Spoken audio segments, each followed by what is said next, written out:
Sup everyone, I'm your female otaku here interviewing Todd Haberkorn. Hello. Oh man, thank you so much for coming over to ChibiCon 2017. Yeah, absolutely. So I asked my subscribers and my sister to ask you a few questions that they had. So I'll start with my sister first. She's a huge fan.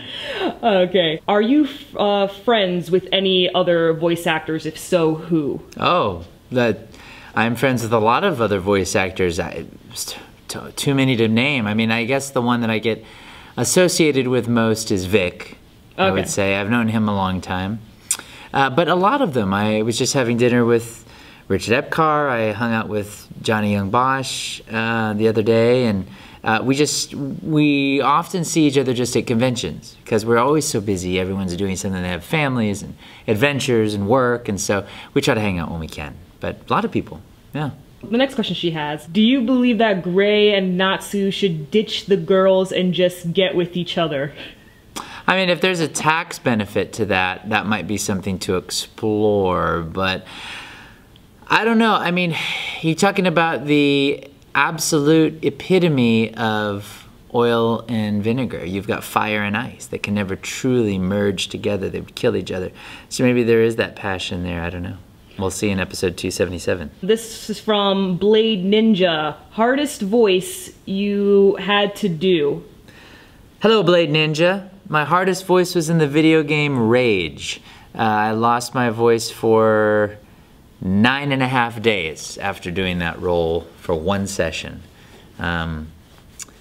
That taught me that I need to let people know when it's time to stop the session. From the Happy Medium, she asks, is there an anime character other than the ones you voiced that you loved so much that you wish that you could have voiced them?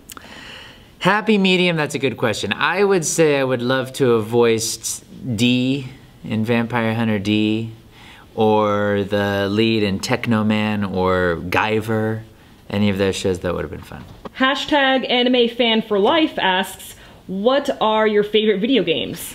Anime Fan for Life, how did you know I love video games? I have many video games, many systems, but they're just sitting there.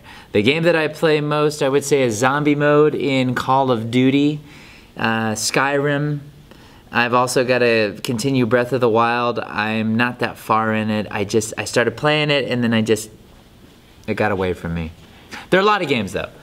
I'm going into like pinball. Zen pinball is kind of fun. I found a Last Action Hero pinball table, which was really cool. I mean, I don't know if you know that movie, Last Action Hero. I love that movie. It's not a very good movie, but I love it. Anyway, those are the games. Bridget asks, what was your favorite part about playing Naru from Ghost Hunt? Bridget, I enjoyed Naru's stylish black fashion sensibility. I like Ghost. I like dipping a toe into Ghost. So it was a fun show. I'm glad I got to be like the dude that comes in and wraps it all up at the end with figuring everything out. So that was fun, and it was cool to hear Jason Liebrick do an Australian accent. Bella Gammy asks, what is your favorite anime of all time or at the moment? Bella Gammy. Can you really have a favorite? I mean, with how much content there is out there, I feel like, you know, honestly, I feel like if someone has a favorite, they haven't seen enough stuff. Only because, like, I feel like there are so many artists doing so many great things out there that I feel like to have one favorite, that's quite an order. But I feel like you can have a group of favorites.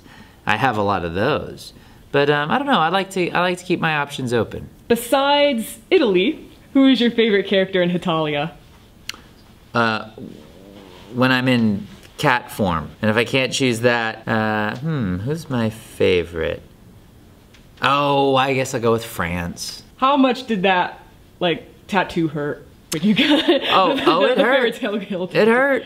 It definitely let me know it was there. But it's weird because, you know, I'm sitting there watching the blood come out and the ink mix in, and the guy doing his thing, and it just, after a while, it just gets stressfully numb, I guess you would say.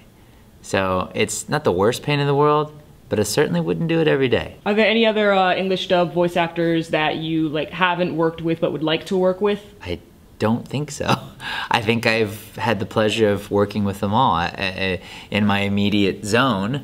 I'm sure there are new voice actors every day coming around that I haven't worked with, but in terms of the folks I know and that are in my circle, I've had the great fortune of working with all of them. So, so you got to work with Ian Sinclair? Ian Sinclair many times. Yeah. But again, I'm probably missing several people, so I'm sure there are many. But I out of all the people I know in that world, I've gotten to work with. Yeah. So you said that you have your own studio. Yeah. So you record your work there, and then you just email it. I send the files in, or I have other actors come in and they also record their parts for certain shows and things like that. And so, and I'll direct them, or the director will Skype in. It just depends on the scenario, but yeah, it's there's a lot of ways to do it nowadays in the 21st century. So it's just a matter of getting studios comfortable with those different ways to do them. So would you say you're a freelance voice actor? Yeah, I'm a hired gun. I would say all actors are. It's not like back in the the 20s and 30s where you had a contract with Warner Brothers or a contract with MGM and you only made pictures for them. They still have those nowadays, but those are, it's like Robert Downey Jr. getting contracted to do 9, Iron Man movies. So it's not quite like that. But yeah, so I love getting behind the booth, getting in the booth and getting behind the mic. So however that happens. Do you prefer directing more, writing a screenplay? Or... The acting. Acting's nice. My fave. Yeah, I like directing too, but I do really enjoy being in front of the camera or behind the mic. Yeah. What was the first thing you directed? Ooh, gosh, it was a play. I can't even. I think it was called 15 Minutes. I think that's what it was called. The first show, I can't even remember the first anime title I directed. I want to say Claymore, I think, yeah. That's old. Yeah, I love that show. Wish there was another season. Have you read any of the manga that you have voiced the anime from? I've certainly flipped through them. Mm-hmm. There's a lot out there.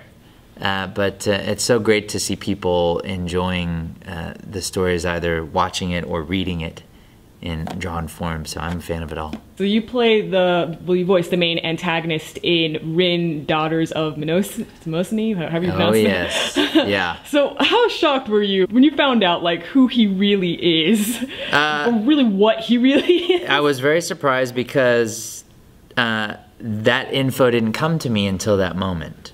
Now, I wish I would have known, because I would have played the character differently had I known that. And I get how some directors want you to discover things as you go along. I felt like in that scenario, I wanted to know from the beginning. Yeah. Oh my gosh, I can only imagine just the shock or the bewilderment, what? Yeah, it was pretty wild. Mm-hmm. Oh man, can you please do an impersonation of Italy? Well, in order to get inspired to be the character, I have to be around a lot of different pasta sauces or different kinds of pasta, or maybe a naked Germany. I mean, a Germany that is sleeping peacefully, and so then I will be inspired to be Italy. And I know my sister's gonna love this. In your Gray Fullbuster voice, can you please ask Madison to marry you? Well, Gray sounds more like this right here, and he wants Madison to marry him. But Natsu would say, hey, listen, I'm gonna put a ring on it because I love it. So just get ready. The ring's gonna be made out of fire diamond, and one day I may have to eat it to save your life, but I'll just get you another one. Fantastic. Thank you so much. Oh, thank you. Yeah. Oh, fantastic. Thanks for having me.